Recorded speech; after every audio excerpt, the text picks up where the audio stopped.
我们今天麦克风打开了，就要来跟各位好好的聊一聊。各位晚安，我是朱学恒。民进党花了480万美金为了华府14家智库 ，CSIS 50万美金 ，CNAS 60万美金，连兰德公司都拿了20万美金。结果呢，4个天兵在网络上瞎讲。黎智英以前的顾问 Simon 跟大家讲说，台湾应该要放宽移民，然后让我们的兵源充足来台湾当兵。他不只要开放移工，他要开放佣兵嘞。然后日本有一个这个中国流亡客叫练乙真，他要日本接手军售。他的意思是说，东亚现在不够乱，美国如果不敢卖，我大日本呢卖武器给台湾。然后 Albert Kobe 啊，就国防部次长，最近被以色列窃听的那个家伙，他说台湾要花10% GDP。然后 O'Brien 呢，参议员 O'Brien 说，我们应该要炸掉台积电。到底是我们喂养这些单位的奶水太纯，还是医生太烂？今天是2026年6月11号，这里是万事通事务所。今天要跟各位聊的是，民进党花了677万美金起跳，为什么这些处方签跟为什么这一些智库治不好台湾？每一次的预估都失准。我们会讲到 TFD、TFD、Lyle Goldstein、沈博阳、Bonnie Lin。我们开始喽，来。我声音恢复的蛮快，对不对？还是多感谢吃蜂蜜。所以各位，如果你也有感冒、鼻塞、喉咙痛的现象的话，含蜂蜜真的有效。我们带货的东西在置顶的地方，你可以看一看。蜂蜜是台湾大概少数我亲自从蜜蜂采蜜一路看到他们生产出来装罐的单位。我甚至连搬货都是自己搬的，好不好？这样是不是很开心？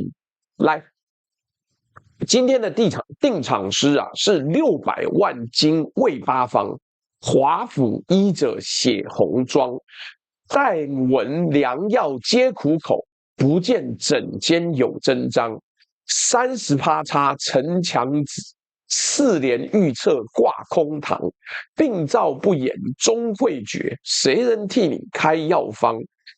来，各位，今天我们要做的预测呢，其实很简单，是什么？是把这过去6年来华府智库产出的对台政策建议，整个拿出来做分析啊，没有人敢，也没有媒体会做，但我们就是喜欢做这种分析，不是要猜谁的下台阶，也不是要跟谁作对，而是这是我过去一直在分析跟预测大部分的状况。一直有个困扰，就为什么华府智库这些威风凛凛，甚至是世界级的智库，一讲到台海两岸，其实都不准。这到底是有什么问题？搞不清楚，我也觉得很奇怪，所以我就去研究了，没想到得到的结果令人相当意外啊！而且我们还在网络上找到4个人，这4个人有的是举足轻重，有的是不值一提，但总之他们对台湾的认知就是有非常非常大的落差。就像之前我们请翁华志 Angelica 讲的时候，他说：“你不要这样看，网络上这些人讲的东西跟我们知道的真实世界差非常多。”那我都会想说，怎么会差这么多？怎么会差这么多？我也觉得奇怪，但没关系，我们一个一个分析。这些人可能不是学者，但是他们的发言举足轻重。第一个人叫 Mark Simon， 我好像没有见过 Mark Simon， 因为我那时候只认识黎智英。Mark Simon 是香港人都认识哦，黎智英的长期私人助理。那一直有谣传说他这个人呢，就是一个 CIA 的幌子 ，CIA 的这个安插的线路。2026年5月10号啊，他在 X 平台发布了一个280字的贴文。贴文怎么说？他说台湾的兵源不足啊，所以美国应该要施压台湾政府放宽移民政策。换句话说，要引进外籍人口来填补役男缺口。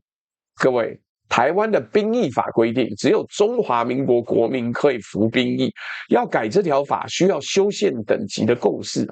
立法院光是炒1.25兆军购都炒不出来，你跟我说放宽移民可以解决兵源问题，这就是黎智英助理在没有黎智英之后，在网络上瞎鸡巴讲的一个证，他还兼任国防战略家。但你在台湾，你就知道我们连外劳都排斥了，干你要请外籍佣兵哦。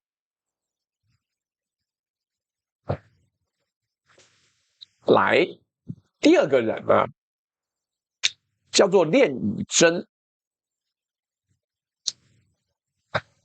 练乙铮是香港经济学家，1951年生，前香港中央政策组顾问，《信报》的总编辑。2022年呢，因为立场新闻案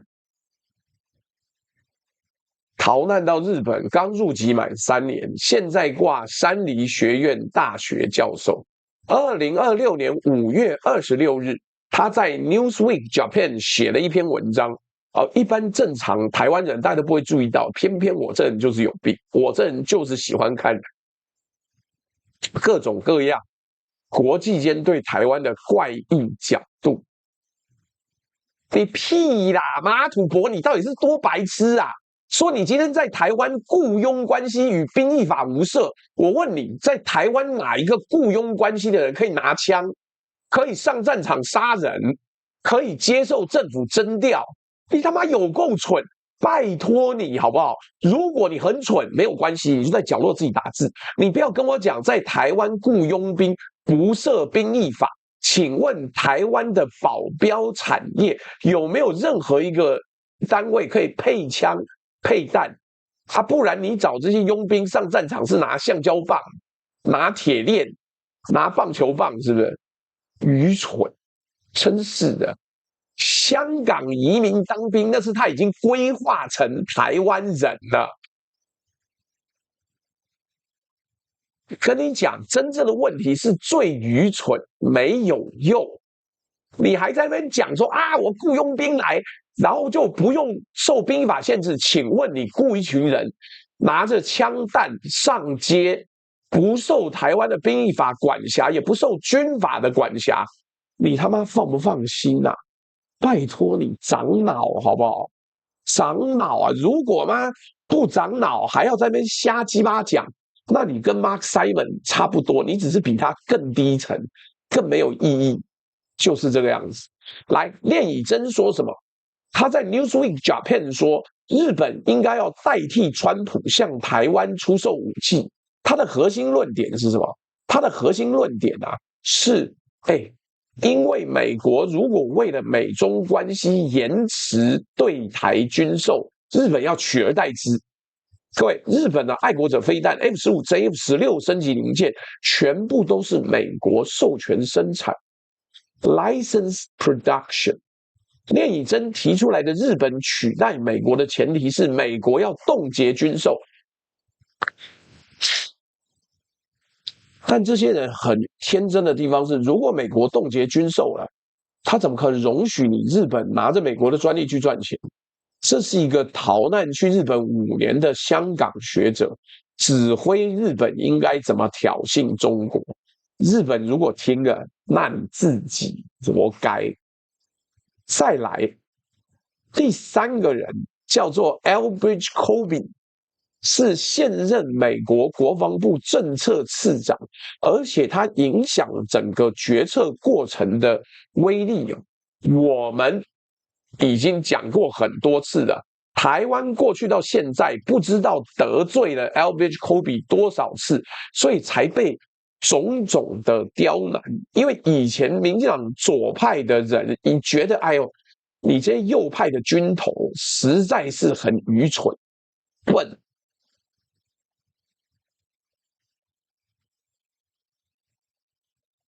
哎呀，土伯，你是不是小学没毕业啊？你说专门立法给雇佣兵法定地位就好，那我问你，那你为什么不修个法让女性也要当兵呢？你瞬间兵源多1000万人呢？如果你要这么蠢，那就没得讲了，好不好？麻烦你回去听黄伟汉的直播，那他跟你的程度呢，没有相差很多。你要去做梦，那就去做梦，别在那边浪费我的时间。来 Albert Kobe 啊，被以色列窃听的原因就是他对于美方接下来怎么谈判、如何安排举足轻重，他是五角大厦的3号人物。2025年3月4日啊，他在美国参议院军委会任命听证会上说，台湾的国防预算应该要拉到 GDP 的10%。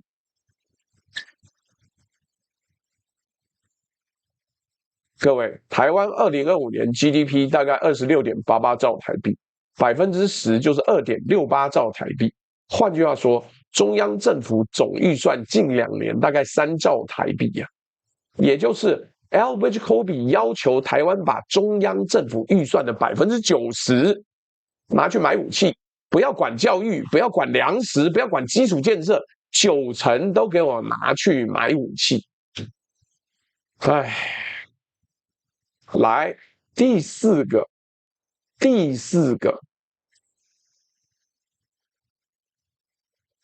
，Robert O'Brien， 川普第一任期的白宫国家安全顾问，2023年3月，他在 Doha 的 Global Security Forum 接受 Semaphore 访问，公开主张，如果中国拿下台湾，美国和盟方绝不会让那些工厂落入中国手里，也就是必要时我们要炸掉台积电。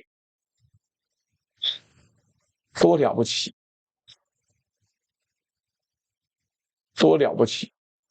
共通点是什么？这4个给建议的人哦，都不用负担账本。Mark Simon 不会被征召上战场当兵，练以真呢不会付台积电股价，他甚至不用管日本最后下场怎么样。Kobe 不需要管社服预算会不会扣减。O'Brien 呢不会去台积电厂房上班。4个外国人，4个处方签，全部都是台湾2300万人吞下去，而且这还不是最荒谬的事情，最荒谬的事情是这4个人的处方签哦，很大一部分是台湾人自己花钱请他们开的。欢迎各位来到刺老鼠起尿器嘎波带嘎波带啊！养老鼠咬布袋啊！我真的觉得很荒谬，但没关系，我们再继续往下讲。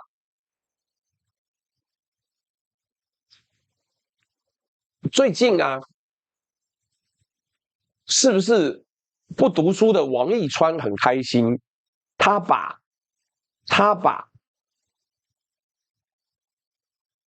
把这个民主基金会呢预算砍了1亿。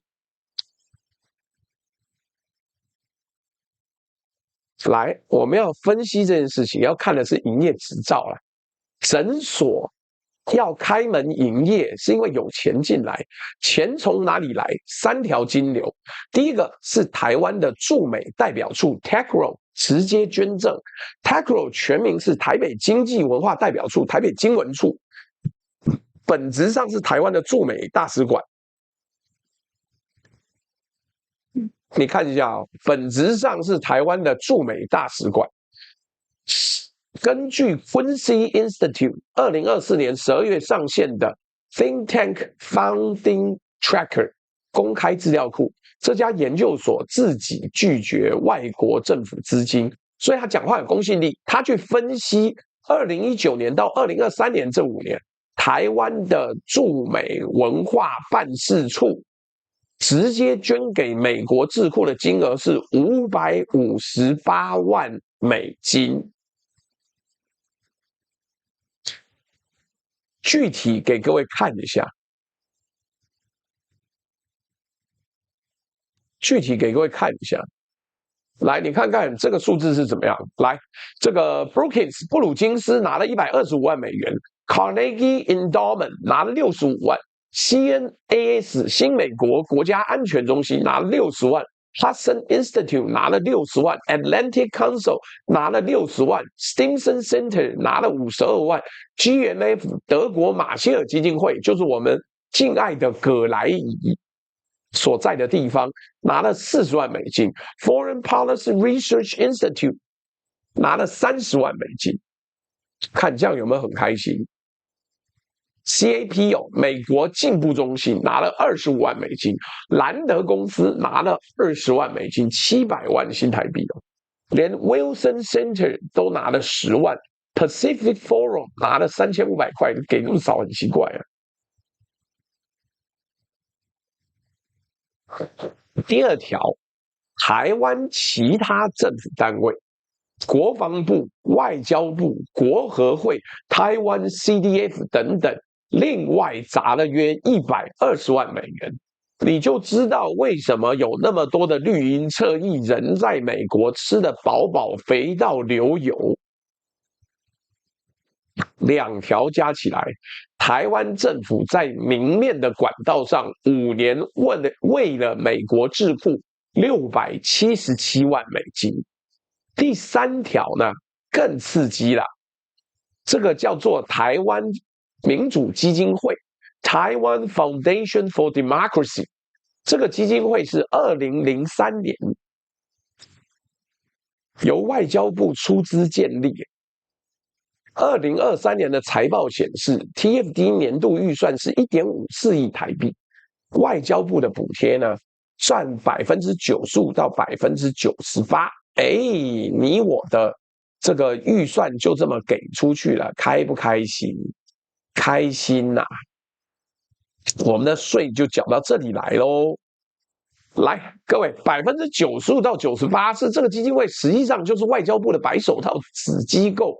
挂了一个民间基金会的外壳，而 TFD 是 CSIS 旗下 Taiwan US Policy Program 的主要赞助方，台美政策计划 TFD 也赞助 GMF， TFD 也赞助 Project 2049 Institute。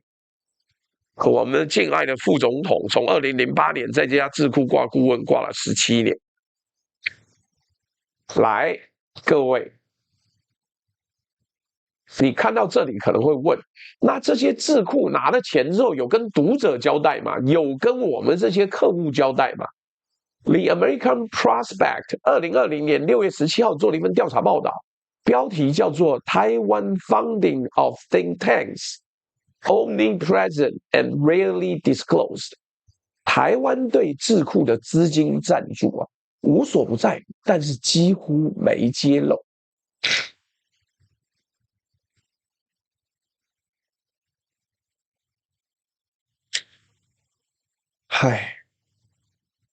这个 Hai Lun Chang 说，2024年总统大选时，曾联络上法国《世界报》驻香港记者，安排跟柯文哲专访，要打破他吃中央厨房菜色对于柯的泛蓝立场错误认知。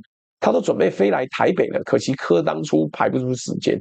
事后看起来，柯文哲根本很有时间，因为反正不会赢。来，台湾对智库的资金赞助无所不在，但是几乎没揭露。这一份报道呢，点名了5大智库：布鲁金斯、CAP、CNAS、CSIS。Hudson 他们都有揭露 Tegro 台湾驻美文化办事处的资金，但全部都是在年报的小角落，或者是网站的深处。也就是当你读 CSIS 学者写的台湾应该强化贺主报告时候你不知道作者所属的机构正在从台湾政府收取几十万美金的钱。各位，这就是营业执照，这就是市场的正常运作。执照本身是合法的，智库接受外国政府赞助，在美国的法律规定里面，没有问题，但问题是你不揭露，你不说清楚，这个就不是客观的政策建议啊。作者没有告诉你他的资金、他的薪水是谁在付。更难看的是啊 ，Tecro 还每月付游说公司 Aston and Bird 2万到2万5千美金的月费，还有按摩，负责要去按摩。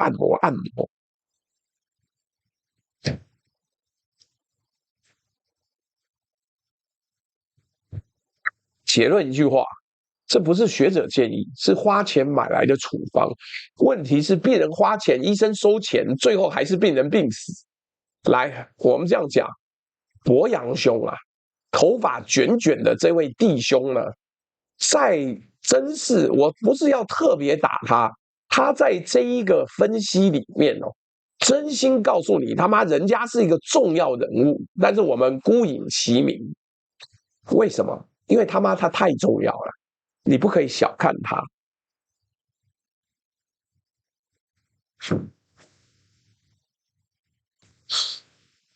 我先问一个问题啊，如果有一个人他同时是这一个互利整间的董事，也是整间附设的网红学院的院长，同时还自己帮整间写病历，你觉得这个整间的诊断会公正吗？这位弟兄他就叫做沈博洋，博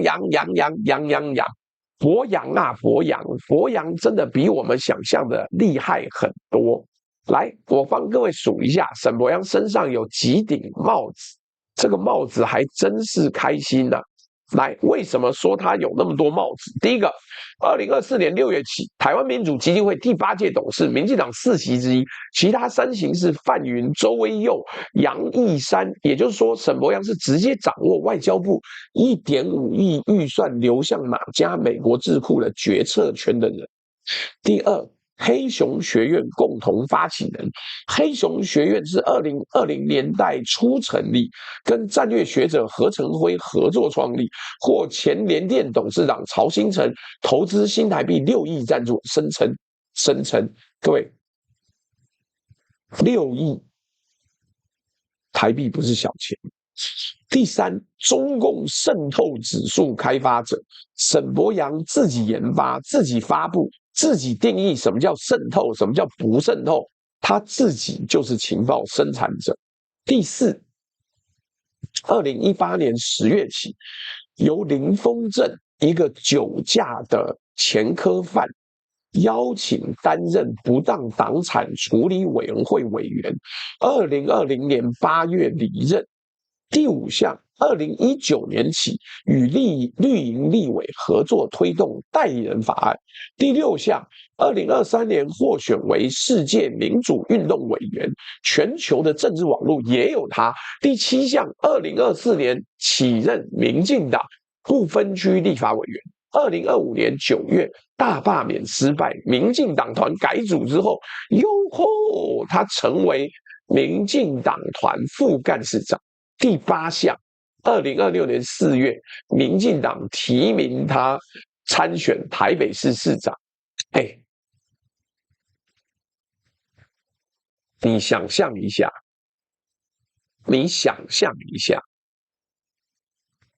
不是我在瞎讲，而是这个人也太多才多艺了吧？你看他一个人就等于整个生态系耶，他到底是学者、政治人物，还是政府官员，还是 NGO 创办人，还是基金会董事，都是。难怪大家说他多才多艺，难怪大家说他什么都会，开球也会，这个极限运动也会。哎，沈博洋一个人，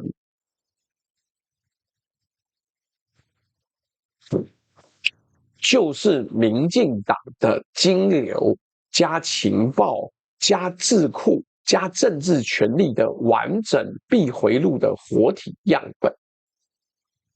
什么叫闭回路？我给各位分析一下。民进党外交部的钱通过 TFD， 沈博洋是董事，流向华府智库，智库写报告讲台湾有认知作战，有中共渗透，报告引用沈博洋自己研发的中共渗透指数当证据，报告流回台湾，民进党用美国智库都这样说当宣传。沈伯洋竞选台北市长，主打抗中保台，选上之后继续主导 TMD 的预算分配，圆圈是闭合的，外人插不进去。各位，这跟你去看医生，但医生是你自己投资的诊所，你自己付医药费，你自己帮医生写推荐信，你自己评鉴诊所，有什么差别？更惨的是，你还是病人欸。我想问各位一个问题：这种闭回路产出来的台湾分析，到底是分析还是广告？为什么每次都不准？就是因为你都这样搞，你拿来做大内宣，却没有考虑到整个系统到底是什么状况。那我也觉得算了啊，不然你觉得要怎么样？我觉得也没办法。唉，我讲白一点，这不是学者，这是艺人企业集团。只是这个集团的董事长身份是立法委员加公民团体创办人加学者3合一，而沈伯洋本人还在抱怨他被酸民攻击。各位，当你身兼8种身份，掌握6亿台币资源，然后你告诉我说，可以决定1.5亿台湾对美智库的金流分配的时候，你不被检视，谁被检视？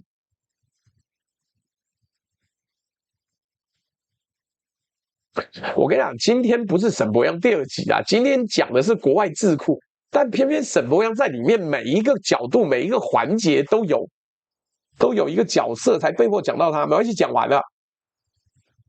接下来呢，沈伯洋是一人必回路，但还有个更厉害的角色，是3位一体的官员。来，他是外交部部长、台湾民主基金会副董事长、台湾智库共同创办人。这3张椅子坐同一个人，叫林佳龙。林佳龙现在的工作，第一个，中华民国外交部部长，负责编列台湾民主基金会的预算，也就是他是这一个奶水的水龙头。第2把椅子是现任台湾民主基金会的副董事长，负责接受外交部拨款，也就是他是奶水的水盆。董事长韩国瑜是装饰的，因为依据财团法人法的董事长通常由立法院长兼任，实质决策权在副董事长。第3把椅子是台湾智库共同创办人。台湾智库2001年成立，林佳龙是发起人之一，历任执行长是林佳龙、郑丽君、郭建中、黄玉玲、庄国荣、吕耀智。台湾智库产出政策报告，翻译成英文之后就喂给华府智库当素材，也就是它是整个奶水的奶水罐生产线。水龙头、水盆、牛奶罐，全部都在林佳龙一个人手上。各位，这个结构叫什么？这叫 self-dealing， 自交易。我不是在用阴谋论的方法讲，我是在引用蔡英文总统2021年11月23号的原话。那天蔡英文出席台湾智库成立20周年论坛，他当场亲口说，台湾智库共同创办人林佳龙、文化部前部长郑丽君、国发会主委龚明鑫、财政部长苏建荣、经济部次长曾文生及许多民意代表都曾参与台湾智库运作，后来也进入民进党智库，协助民进党制定政策。各位啊，这就是蔡英文总统亲口承认的共识。亲口承认什么共识呢？意思是台湾智库是民进党政府的人才库，开政策研拟平台。林佳龙的角色呢，从民间身份到政府高位，再回到民间身份，继续主导金流。所以啊，各位，你看到这里，你应该想问一个问题：那林佳龙为什么可以同时当外交部长加民主基金会的副董？外交部长作为金主，可以同时担任受赠方的董事，甚至是受赠方决定运作的男人吗？这没有利益回避的问题吗？哎，没有人查，不好意思，因为查的人也是这个圈子里面的人。我讲白一点，当你的部长同时也是你赞助的基金会的副董，那个基金会不可能对你的部会说真话。各位，这就跟你去看医生，但这个医生是你弟弟，医院是你太太开的，药厂是你舅舅投资的，整个医疗体系都是你家人。请问你今天身体不舒服，这个医生会告诉你你病了吗？不会，因为告诉你你病了，全家收入都要少。医生只会跟你说没事啦，这就是林佳龙三位一体的智库运作，钱出去，报告回来，全程没有一个外人。但我想问大家，这样的美国智库对台政策建议，你还相信吗？但这还不够悲剧，我们下一章要看的是这个诊间怎么接待病人。哎，来，我们念一下抖内。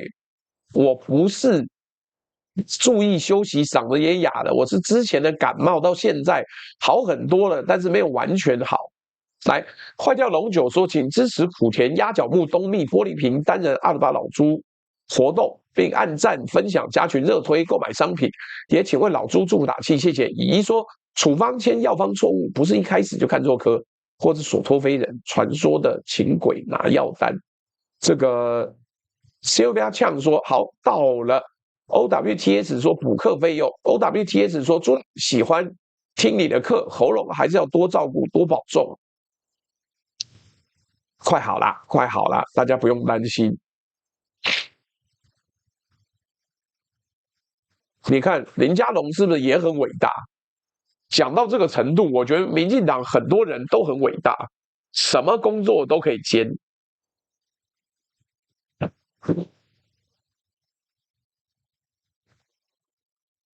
好啦，但是接下来有一个问题啦，为什么永远都不准？这其实就是关键了。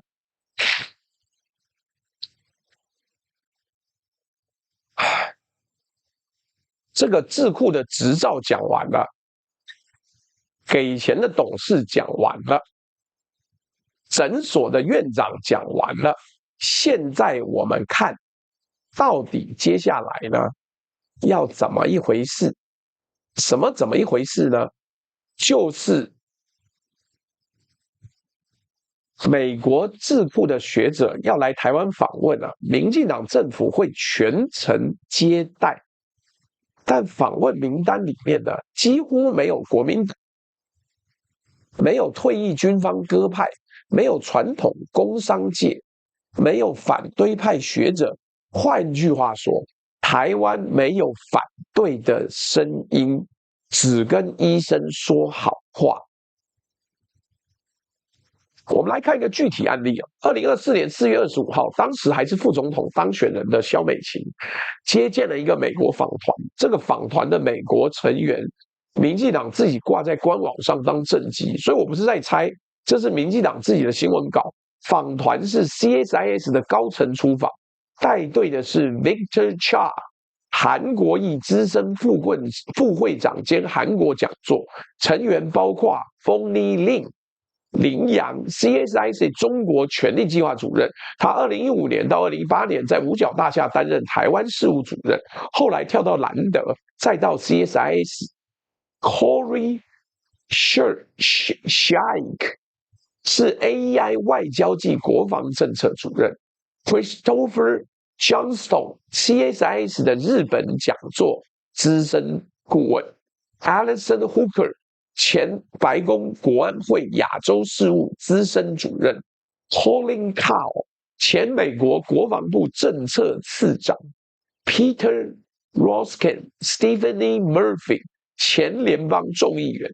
各位，这是一个有4位前政府官员、3位现任智库高层的访团，阵容非常坚强。陪同的台湾方是谁？民进党国际事务部主任李问，你应该注意到一件事情，这场见面的对话框从头到尾都是民进党主控的， CSIS 高层回美国之后写什么报告？2024年5月，CSIS 连续发表赖清德是 pragmatic worker for Taiwan independence， 台湾有 democratic resilience， 全民防卫改革持续推进这些报告，听起来呢都是民进党想听的话。为什么？因为他们在台湾只接触到民进党。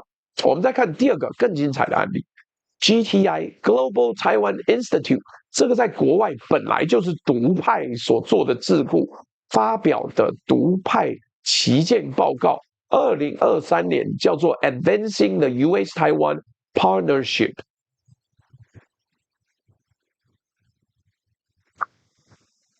这份报告的开头致谢段落怎么写？我念给各位听啊。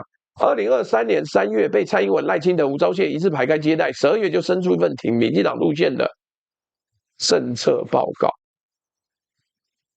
而 GTI 本身就是 TFD 的受赠方，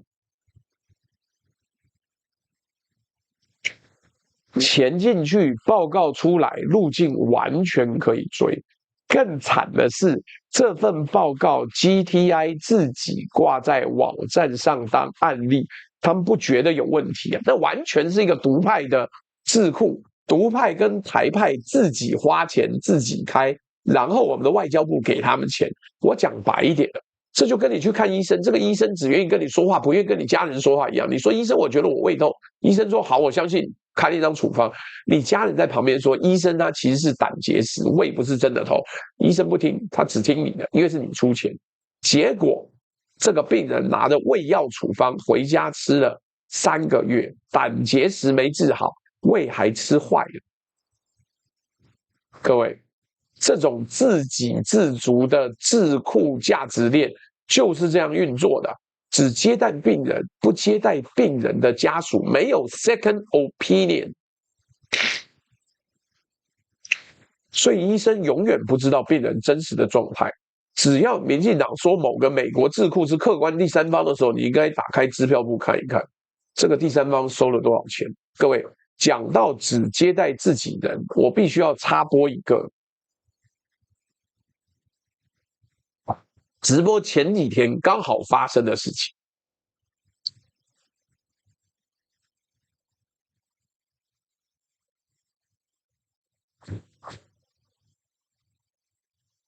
主角叫做 Peter Mattis， 中文名称叫做孟佩德，他是美国 Jamestown Foundation 的主席，前 CIA 反情报分析师，当过美国国会中共战略竞争委员会的资深研究员。各位，这个人是货真价实的反共鹰派，分量很重。事情是这样的，2026年5月25号，孟佩德来台湾，先参加了一场民进党立委办的记者会，帮忙定调说，川普说他不寻求台湾独立，不代表美国政策改变。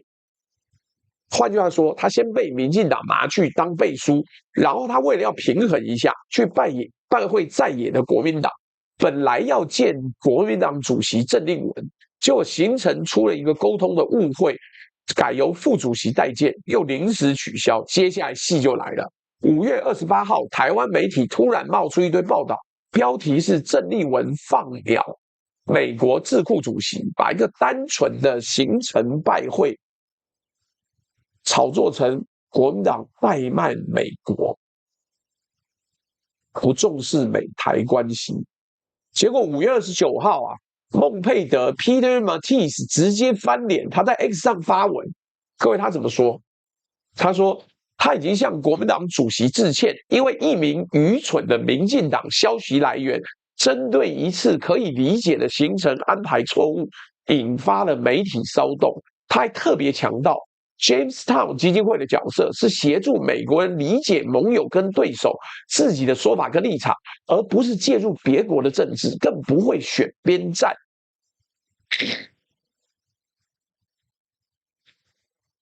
唉，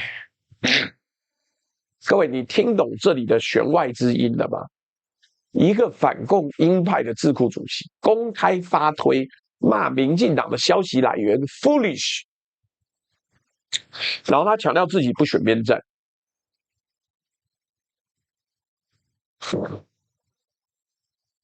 这就是我们自我实现的预言的一体两面，对自己人大内宣说好话，对接触对手的中立智库放消息搞抹黑。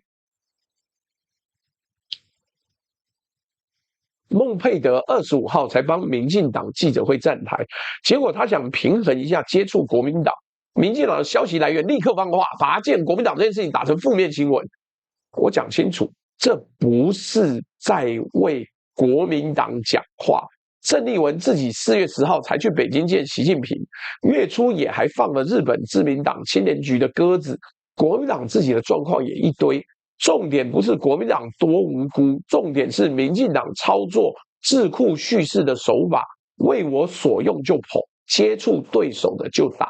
Jamestown 的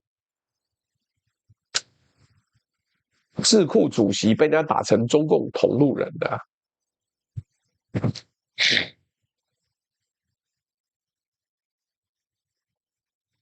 各位，这到底怎么样 ？Jamestown 是多少年的反共鹰派，只因为跟民进党立场不同，他也变成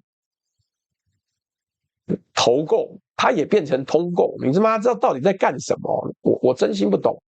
来，只要民进党的消息来源说某个外国智库怠慢台湾，不重视台美关系时，你应该查一下这个智库是不是刚好接触了在野党。来，接下来我们要再分析啊，这个东西更精彩。民进党用的词后来变成华府智库用的词。各位，这个现象有个专有名词叫做 terminology spillover， 意思说一个概念端呢，过去从来没出现过，现在呢，在 A 端发明出来 ，B 端开始使用，最后 B 端的论述完全依赖 A 端的语言。我给各位看一个典型的案例，叫 democratic resilience， 民主韧性。这个词呢，现在华府智库每天用，把它当成台湾的核心价值。但如果你回去翻时序，这个词是民进党先讲的。时间轴我给各位排一下，就在我背后这张图，你自己看啊。2021年10月10号，蔡英文总统发表双十国庆演说，主轴就是坚韧之岛、韧性国家。从这天起呢 ，resilience 这个词呢，变成蔡政府的招牌词，所有官方文件、白皮书、战略对话都挂这个词。2022年 ，Freedom House 自由之家的台湾相关报告。第一次出现 democratic resilience 这个用语。2024年到2025年，德国马歇尔基金会的 Bonnie Glaser 葛莱仪推出一个 podcast 节目，叫做台湾 Frontlines， 主打的概念就是 democratic resilience。2025年，兰德公司推出一份专题报告，标题叫做 Building Taiwan's Resilience。各位，这个传播路径就像我后面讲的，蔡英文先说 Freedom House 更用 GMA 强化，兰德系统化。民进党先讲了4年，兰德才出报告。各位，你听到这里，你会觉得，民进党自己创了一个词，外国智库跟着用，这有什么问题？问题在于这个词不是中性的描述，它是政治立场。民主韧性隐含的意思是，台湾是民主前线，台湾有不屈不挠的人民，台湾对抗中国威权。这个论述把所有台湾面对的问题全都归因到中国威胁上。但问题是，台湾的状况，问题有很多种，少子化、劳保破产、能源短缺、军购延宕、产业空洞化，这些问题的根因不是中国，是台湾自己的治理失能。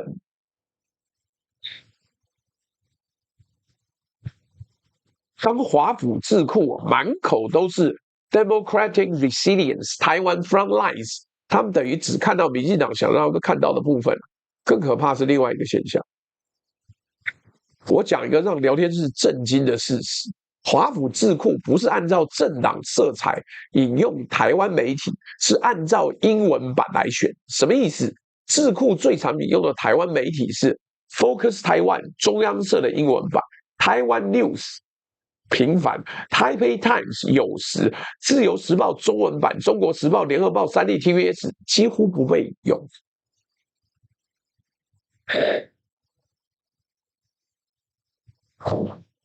各位 ，Focus 台湾是什么 ？Focus 台湾是中华民国政府资助的英文通讯社，所以智库吃到的台湾声音呢，几乎都是中华民国政府的英文公文翻译版。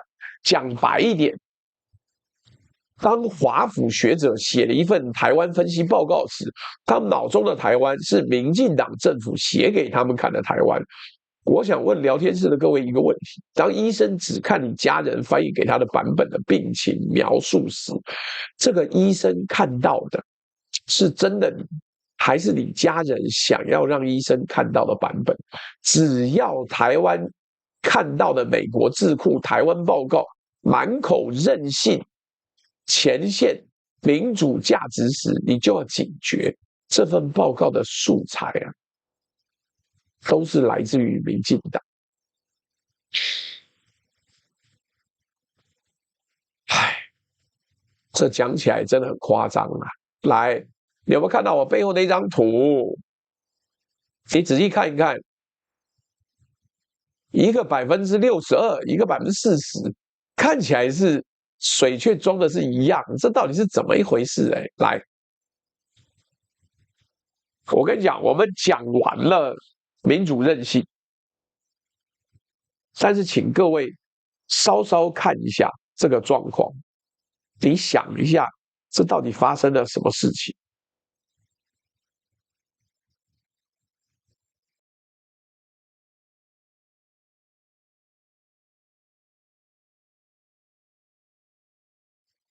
各位，你先看一下这个民调的调查，关于台海开战的问题。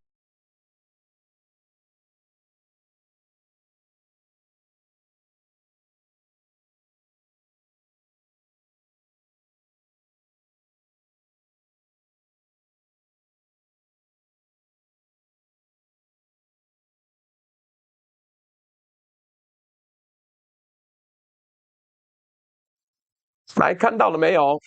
妙就妙在这里啊！2021年12月啊，台湾同时出现2份民调，问的是同一个问题：如果中国武力攻击台湾，你愿不愿意打？第一份民调是台湾民主基金会出钱那个单位自己做的，结果62%的人愿意打，27%不愿意。2021年那一个月，第2份民调呢是远见杂志做的，但是远见的问法多了5个字：你或你的家人愿不愿意打？你或你的家人，结果是40%愿意，51%不愿意，差距30个百分点。你看到这里应该已经笑出来了吧？30个百分点的鸿沟，差别只在于变成你或你的家人，也就是台湾人讲要为自己打仗很硬，我自己可以上战场，我超酷的，但是要为家人打仗就软掉了。而美国智库一律引用台湾民主基金会的版本，不引用远见的版本。为什么？因为台湾民主基金会呢，是民进党外交部出钱的基金会 ，TFD 的民调呢，永远都是民进党想听的话。但这个还不是最惨的最惨的是国防部自己的官方研究，2025年8月，国防部出版《军事社会科学期刊》第27页。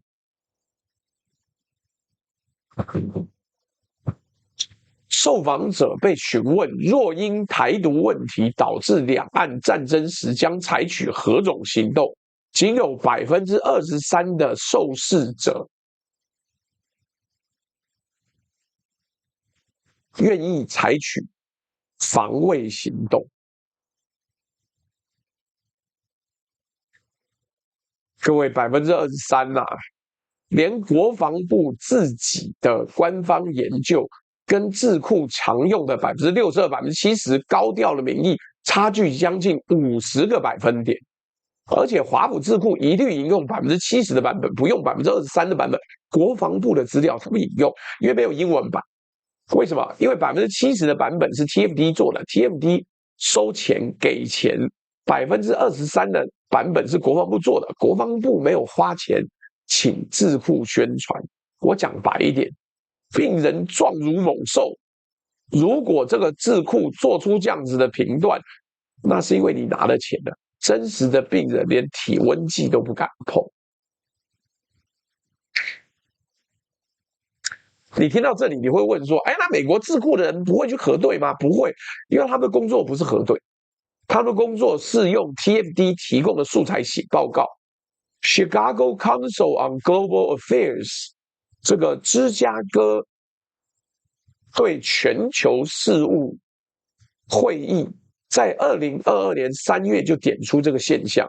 他们的原话是什么？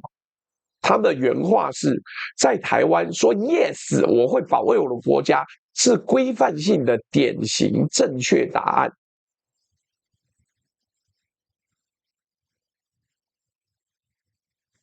说 no 会被视作软弱、冷漠，甚至不爱国。这个现象在学术上面叫做社会期许偏误 （social desirability bias）。简单来讲，就是受试者在问卷上面讲正确答案，实际行为跟答案不一样。各位，这跟你跟医生说我有运动，我有照常吃饭是一样的。问卷上讲愿战很容易，真实要去战斗蹲姿，要去行军，你就软。而美国智库吃到的是问卷上的台湾，不是行军，不是作战场上的台湾。所以有没有觉得很夸张啊？有，来，我跟你讲，还有更扯的。我今天做这一个题目很重要的原因就是什么都不准。来，你看一下，我后面的是2018、2024、2024、2025。这是这些国际智库啊，过去5年、7年时间的误诊记录。第一次误诊，2018年9合1选举，当时华府智库普遍预测民进党会维持地方多数，结果国民党拿下15个县市，所谓的韩流横扫全台。CSIS Brookings 报告事前都没有警告这个风险，为什么？因为他们吃到的素材全部都是民进党提供的抗中保台叙事，他们以为这个叙事在台湾社会是主流，结果地方选举打脸。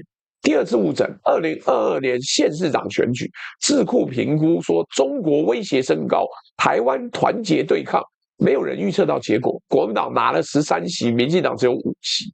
第三次。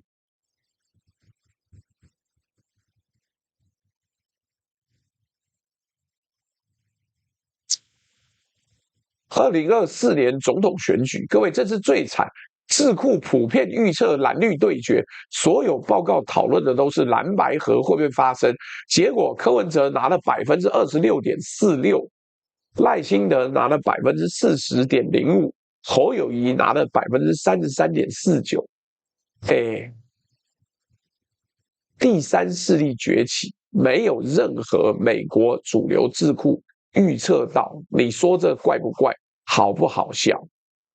但是当然，我也觉得蓝白最后没有合很蠢。正常叫我预测，我也预测不到这些只有私心不在乎胜利的人怎么会笨到这个地步。这个部分我比较不怪这些智库，因为你怎么知道在野党这么蠢？明明就会赢，拱手把它让出来。更难看的是啊，2024年 Tony Glazer 自己公开承认，60%的台湾选民没有投给赖清德，民进党失去的立法院多数。但他接下来继续写的政策建议，是基于赖清德有完整民意授权的假设往上推，承认失准，但行为不变，建议不变，这是最荒谬的地方。第4次误诊，2025年大罢免，小弟那时候人在北监呐，连我都在里面被《自由时报》骗到，我觉得至少掉3到5席吧。结果最惨中的最惨。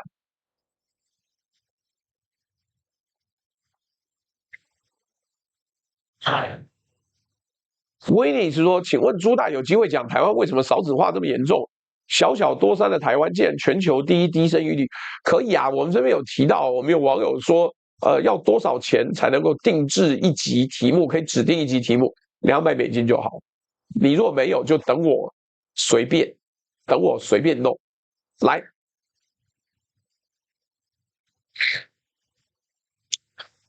嗨，罢免结果呢？”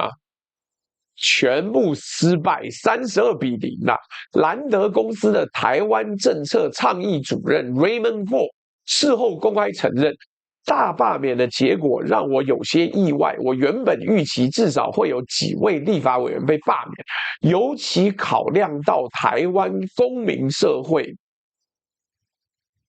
在推动这次罢免行动时非常积极，而且热情更是如此。来，你该想一想，等等，兰德是什么？兰德是美国国防部的长期承包商了。兰德写的报告会直接预测美国国防部的规范。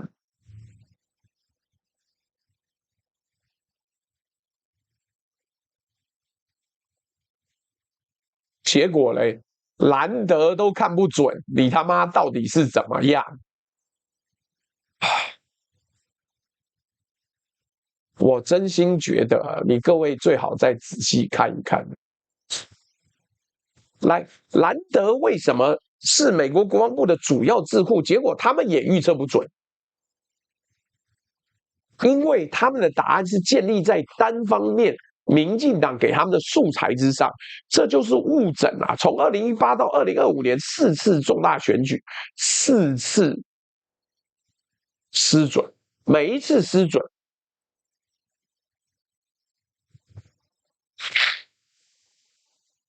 智库的标准应对是写一份新报告，重新诠释为什么台湾社会还是抗中保台。我讲白一点，这跟那个总是把自己预测失败解释成市场非理性的股票分析师没有两样。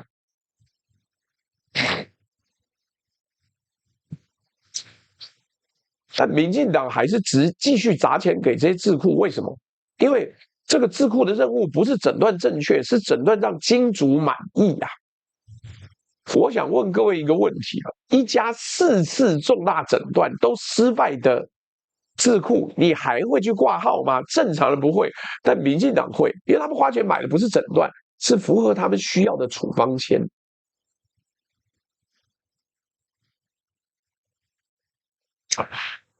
哎，我真的觉得很扯，但没关系，还没完。来，我们针对同一个智库2个月之内开出了2张完全相反的处方。各位看图啊，办公桌上并排放着2本研究报告，左边封面写 Taiwan squandered defensive potential September 2025。右边呢写 A Perfect Storm for Taiwan January 2026， 2本报告都是同一个机构 Stimson Center， 时间差4个月，结论差多少？180度。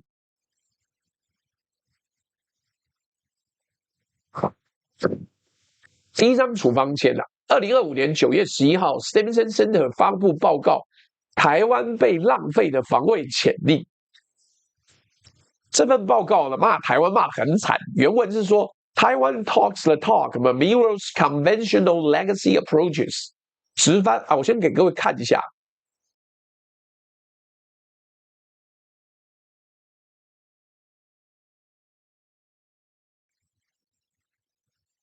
来，看到没有？他说台湾嘴上讲不对称，实际上还是搞传统战力的老套。Stimson 当时的结论是，台湾国防改革其实没在动，抵制并且拖延实质改革，边缘化主张改革的军官。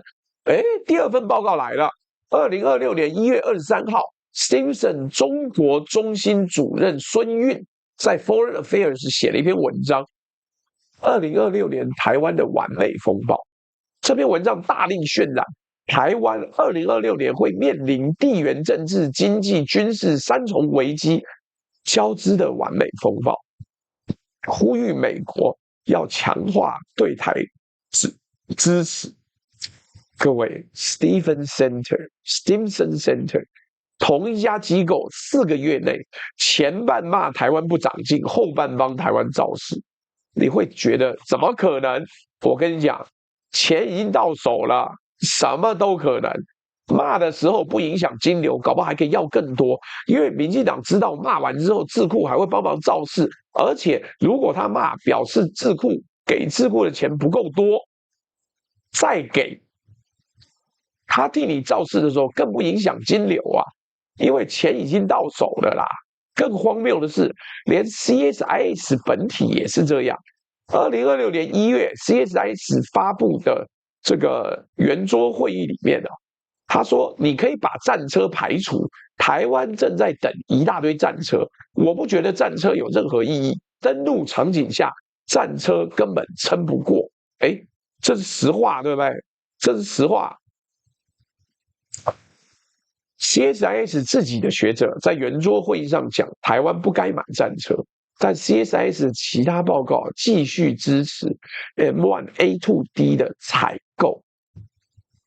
我讲白一点，这跟那个总是给病人开止痛药，但是其实知道病人需要动手术的医生没两样。但是你能怪 Stimson 吗？ Stimson Foundation 拿了 Tecro 52万美金，你能怪 CSIS 吗？ CSIS 收了 Tecro 50万美金。各位啊，收钱就会改变智库的角度，你这样应该明白了。这些智库不是在做研究，是在做业务。业务的本质是谁付钱，谁决定产品。好，我们讲到这边已经算是很认真了。我觉得过去一段时间，台湾没有人这么认真的讨论这个问题，那就让我们认真一点。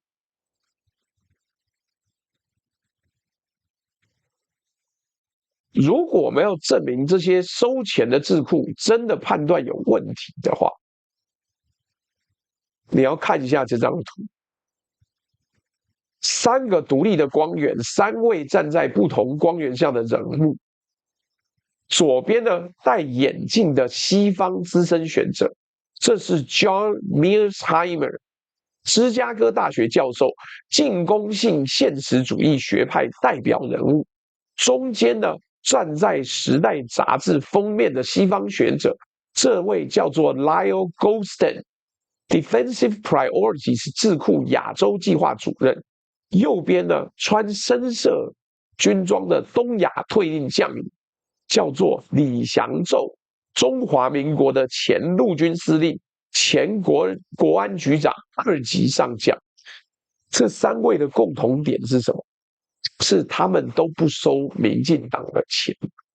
我们先看 Goldstein 的案例2025年10月23号，他在《Time》杂志发表了一篇专栏，标题是 The U.S. must beware of Taiwan's reckless leader。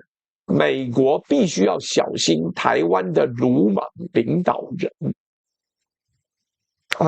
他在这篇文章里面称赖清德为 brash new leader， 轻率的新领导人，又用了 evidently reckless， 明显鲁莽。各位，这个用词非常重，在美国的主流媒体上公开称呼一个民主国家的现任总统为 reckless 是非常少见的。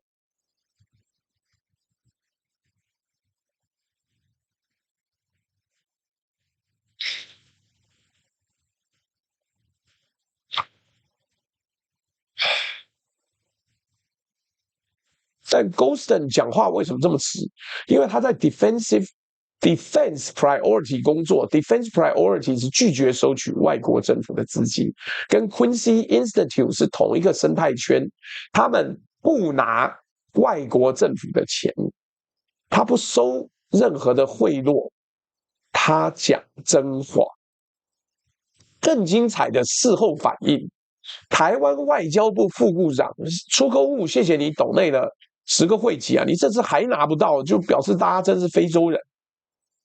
来，台湾外交部副部长吴志忠亲自跳出来反驳，发新闻稿骂 Goldston 是长期亲中加美国孤立主义者。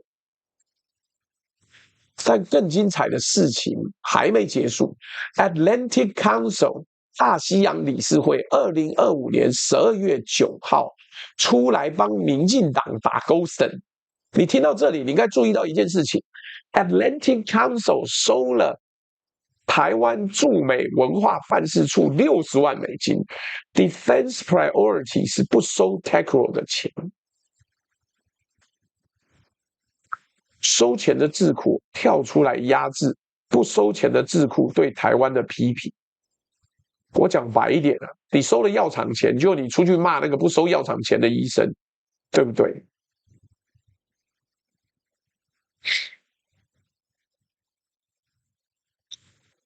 第二个对照组是 Milsheimer， 他讲的话更直接，他说我的评估是，即使你成功阻止中国完全夺取台湾，我觉得我们做不到。他用了个比喻，中国对台湾有情感依附，比苏联对柏林更强烈。实际上，米尔斯海默是现实主义学派的祖师爷，他讲话从来不收赞助。但台湾的亲美派一概不听。第3位是李祥宙啊，他不止不收奶水，他还是台湾自己人啊。2026年4月，他在大云食堂节目接受专访，公开炮轰 M1A2T 战车是国军数十年以来最荒谬的军购。为什么？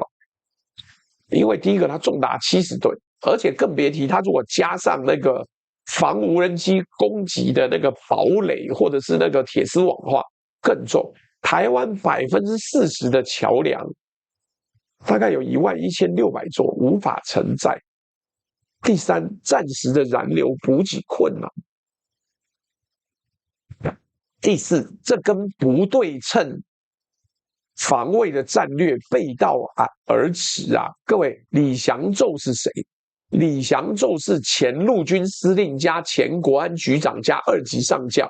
他的话比50个华府智库加起来都要重，但民进党政府不听。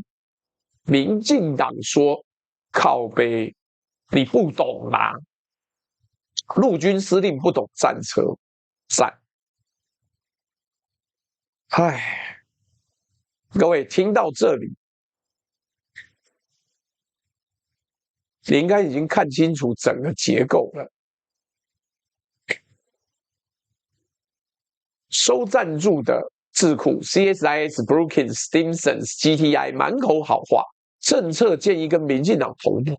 不收赞助的分析师 Goldston、Milsheimer、Defense Priorities、Quincy 骂赖清德 reckless， 骂台湾防卫改革没动，骂美国应该要重新评估。台湾自己人啊，李祥宙、陈明通骂什么？骂M1A2T 荒谬，骂军购方向错误。民进党只听这些收钱的顾问，不听不收钱的顾问的说法。对，李喜明是海军的，海军说陆军司令不懂战车，真他妈棒！来，当局的话术反向解读公式最终版啊！好。谢谢 JWCCC， 你一路抖内，我们就可以讲从美国的观点来看看他们跟中国的竞争是否会再度伟大。分析这到底是吹牛还是真相？有，太好了，我们题目已经准备好了，谢谢你，让我们达标。只要民进党说某个学者亲中孤立主义，不了解台湾的时候，你就应该去查查这个学者的智库有没有收台湾外交部的钱。有收的叫朋友，没收的叫敌人，这是荒谬了吧？好了，今天我们要做结论了。我们做结论的时候，还是开一个收红钱的支付宝跟微信吧。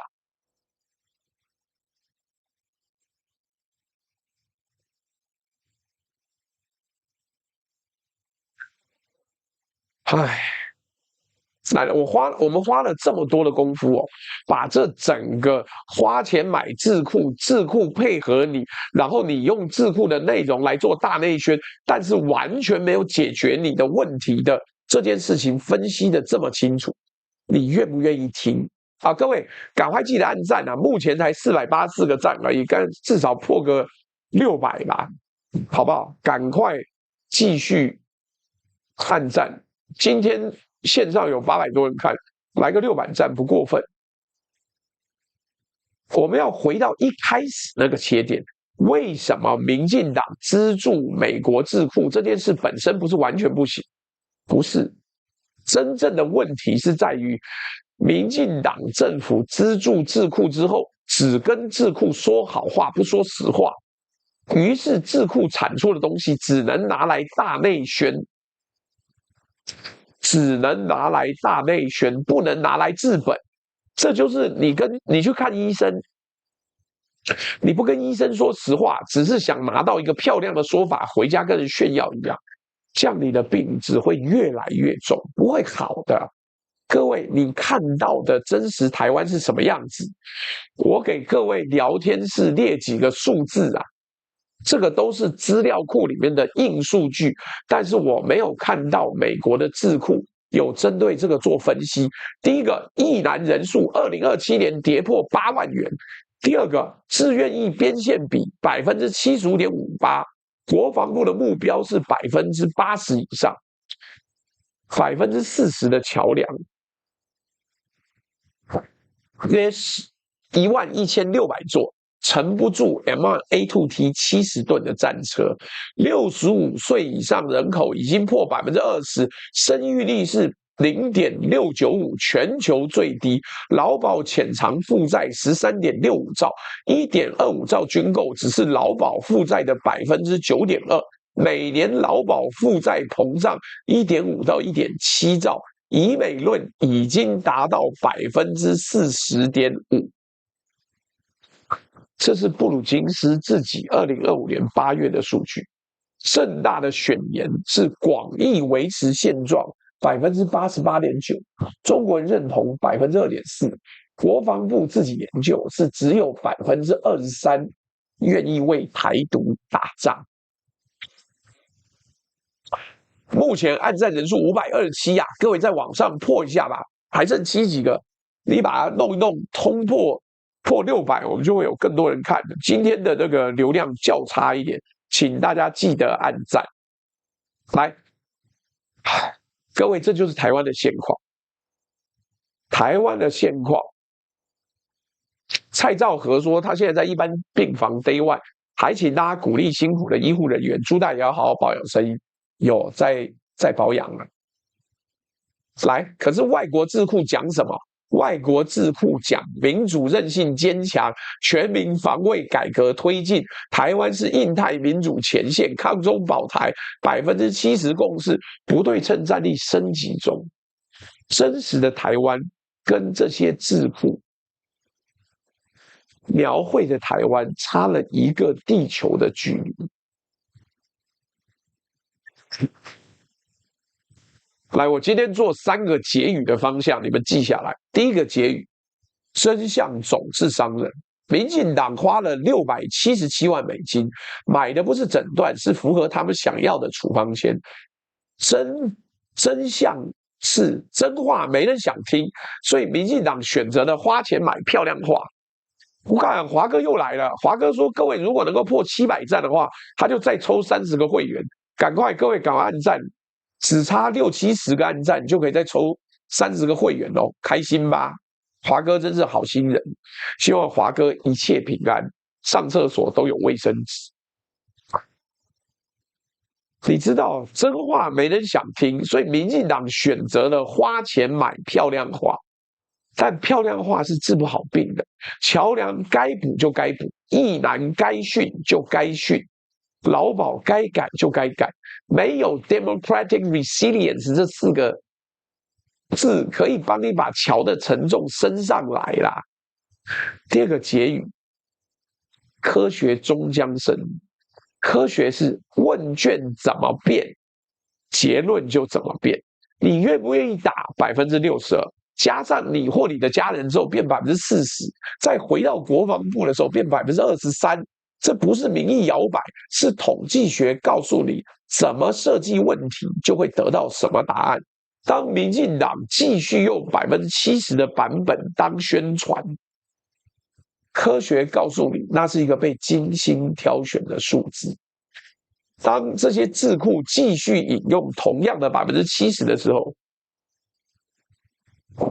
科学告诉你，他们不是不知道，他们是知道的不想说。再来，等价交换，你不讲实话给医生哦，代价就是你的病会越来越重。各位赶快多按赞啊，差一点点的。有没有人可以告诉我现在？哎呦，拜托不要讲这个净新闻，说台湾研究出稀土了，好棒棒！全世界都可以研究稀土提炼，因为稀土提炼之后污染很大。不然美国为什么暂停稀土开采跟提炼，被中方整个搬过去？不是技术难啊，也不是产量少，是没有效率。所以台湾这边唬烂，什么我研究出提炼稀土的方法，那个方法早就有了，可是因为不划算，污染又大，你在台湾根本不敢做。586是不是？好了，各位赶快多按一下赞啊！先破600再说吧。我跟你讲，之前还有更妙的，日本还说我在冲之鸟礁附近的地底污泥呢，里面有稀土，有大量稀土，结果搞半天抽不上来，提炼不了，这不是放屁吗？我跟你讲啊，现在有很大的问题。好，595了，马上就要破600了。但破600之后，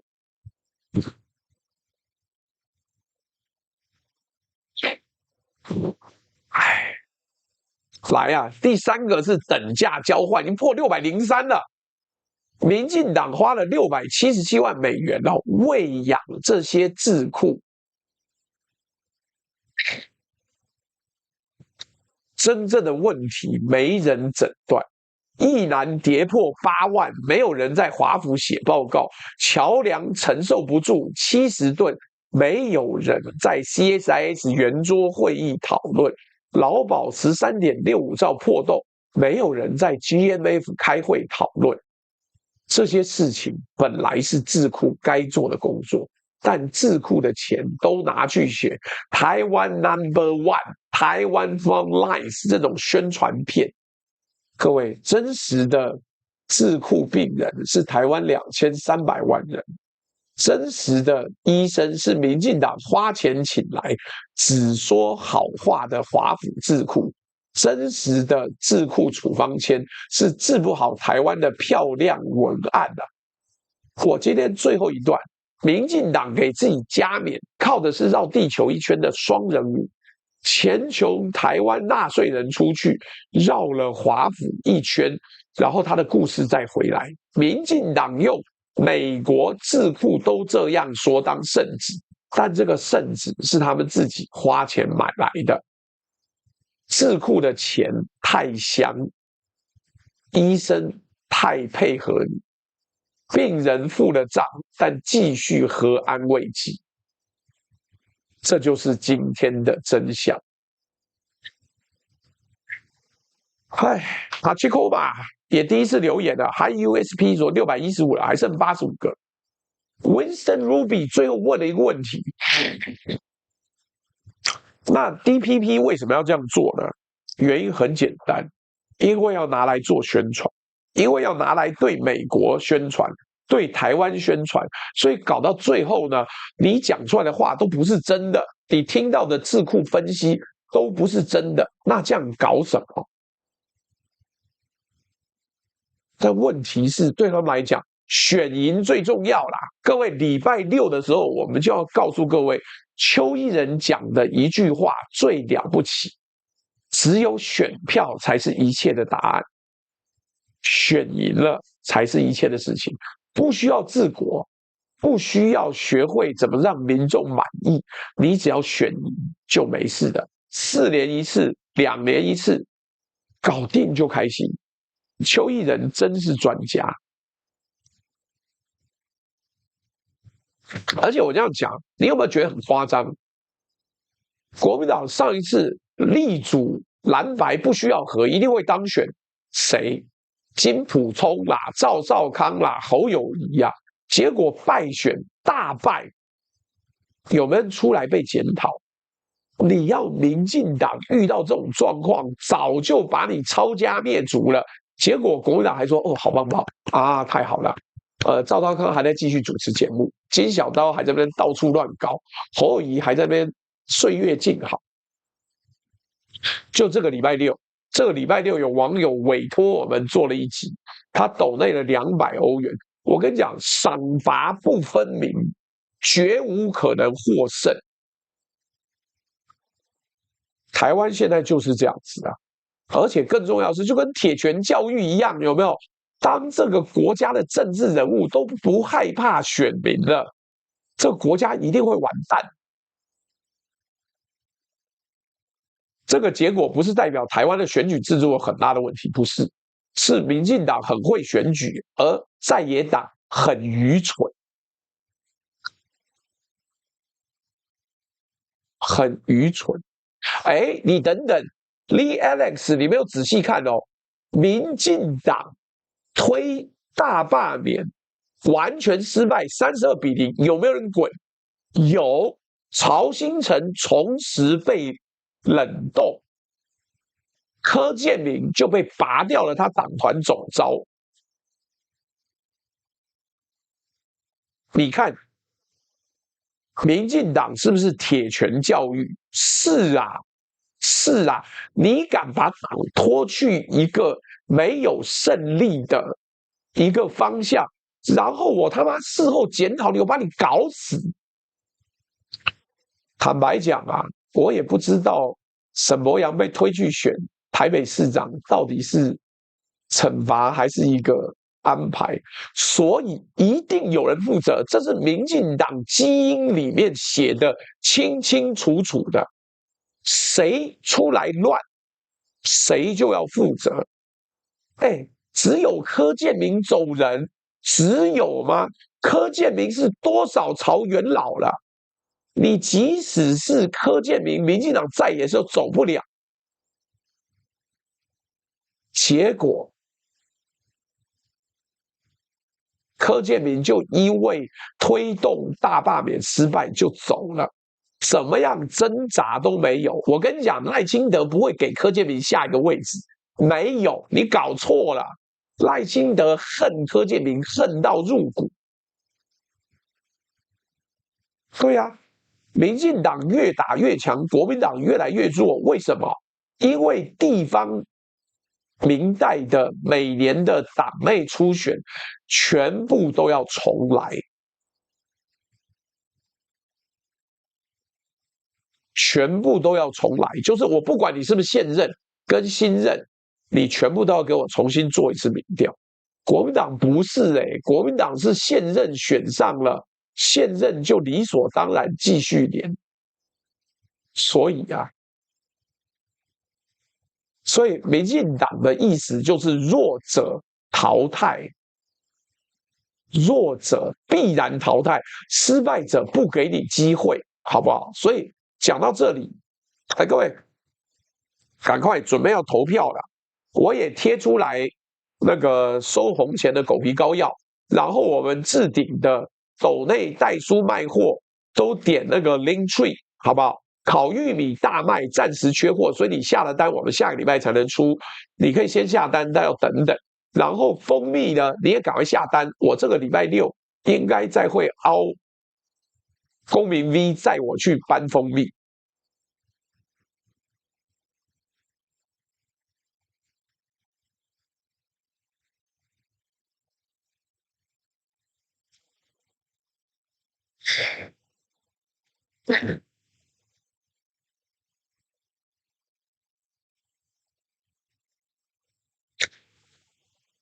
好，来，我来看看啊，各位，我们一边投票，觉得今天的内容讲得好，而且内容好讲的也好，请按一；觉得内容好讲的不好，请按二；觉得内容不好讲的也不好的，请按三。哎呦，今天怎么这么快？靠北嘞！这个网友说：“朱大加油，看你好久，第一次抖内，哎，没关系，抖内是小事。S 叉 O， 昵称叫 SEO 是吧？来，祝你身体早日康复，我快好了，我快好了。然后这个先有中立媒体人，后有30年媒体人，果然媒体人姓黄就容易变绿。但他讲的不是我讲的，什么版？然后贝尔乌萨斯说早日康复，好，谢谢你。我看支付宝这边有没有啊？谢谢支付宝，这个是谁？什么什么民说花人民纳税钱大内宣，当然不在乎。好了，各位记得按赞啊，好不好？我们今天的题目比较轻松，比较简单。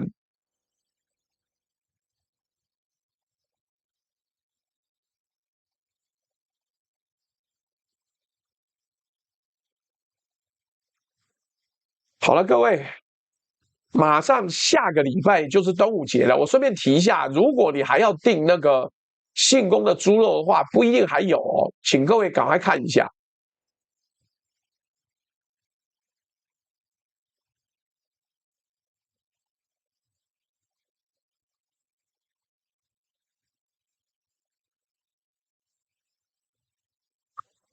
好不好？好了，那各位今日的直播呢，到这边告一段落啦。希望各位可以一切平安。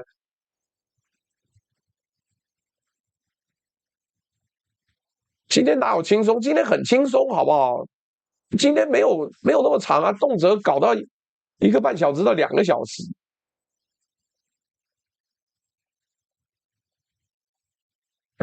好了，各位，我们投票出来了，说这么多的智库每天都在做台湾的推演分析，但为什么永远都不准？因为党赞助他们，从来不是为了精准，是为了要大内宣。因为拿了赞助，所以偏心；因为没有拿赞助，所以没有经费研究。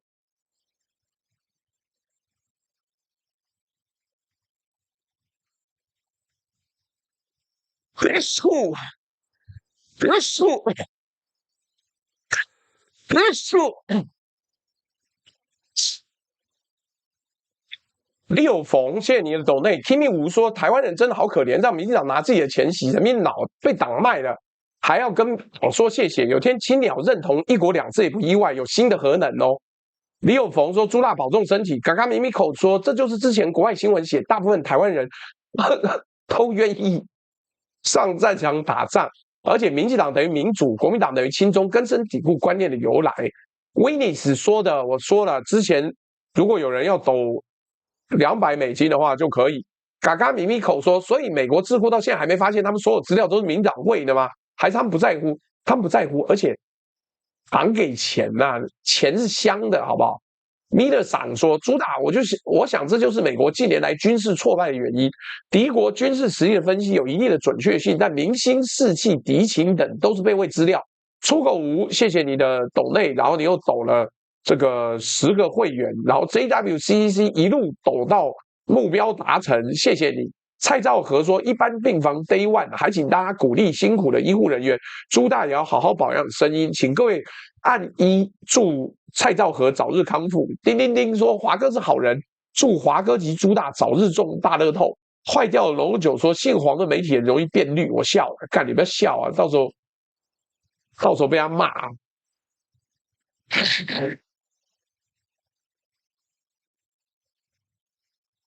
抖内都念喽，好不好？还差60个赞，很可惜啦，没办法，但是人生不就这样子？好啦，跟各位说拜拜了。